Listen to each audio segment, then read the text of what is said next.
With a great parade in Sydney, the Commonwealth of Australia marks an anniversary. 50 years of dramatic progress since a half-dozen separate colonies joined together in 1901 to form a new nation. Captain Cook, commemorated in this float, claimed this continent for Britain in 1770. Australia has never stopped growing at home or in its worldwide influence on the side of freedom.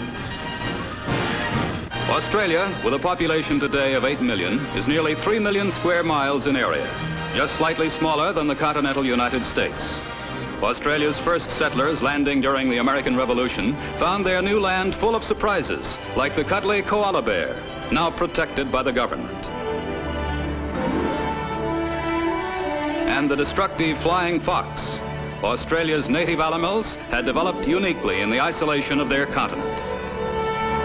Almost a symbol of Australia is the kangaroo. As big as a man, it runs in leaps of up to 20 feet at 40 miles per hour. The Australian countryside, in many places rich and fertile, has today become one of the world's great grazing grounds. Its huge herds of cattle make Australia a leading world producer of meat and dairy products. Enormous flocks of sheep, 120 million strong, whose ancestors were imported from France, Germany, and the United States, furnish 1/4 of all the wool in the world, some $500 million worth every year.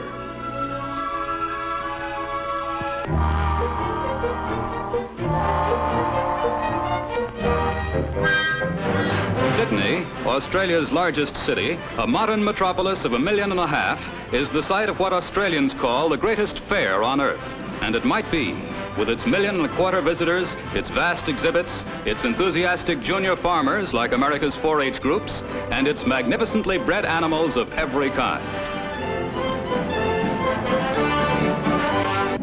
When democracy was threatened in 2 world wars, Australia responded without hesitation.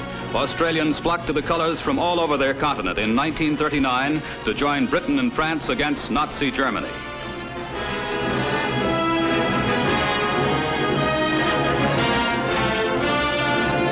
They distinguished themselves immeasurably in Africa, in Europe, and in the Pacific.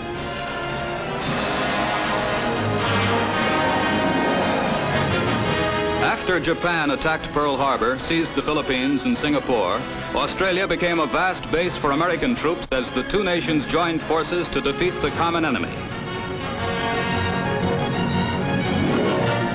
General Douglas Macarthur set up headquarters on Australian soil in March 1942. Today, Australian troops share in the Allied occupation of Japan.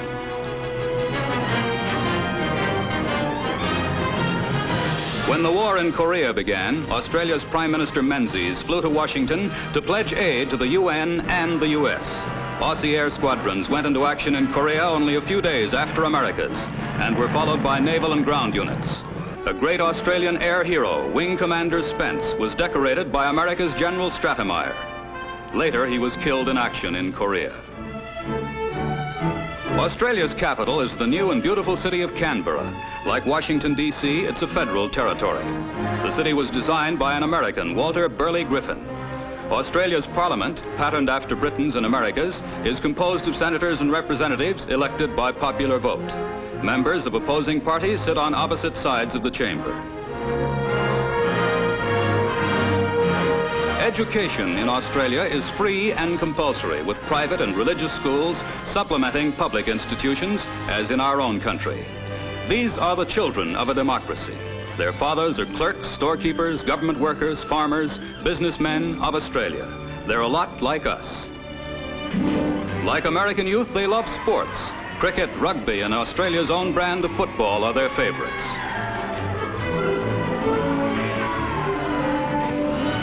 Melbourne is Australia's second city, capital of the state of Victoria, and until 1927, capital of the entire Commonwealth. Younger than most American cities, it has an old world air. The Shrine of Remembrance marks Australia's reverence for her men who have died for democracy. Melbourne University has a normal enrollment of 4,000. Its student body has doubled since World War II under a veterans' law, much like our American GI Bill of Rights. Melbourne's department stores and shops displaying native and American products, are reminiscent also of Australia's sentimental and material ties to England. Only 50 years ago, these self-reliant people became a nation and a stalwart friend and ally to other democracies. 8,000 miles away in the Pacific is America's good neighbor, a great free country, Australia.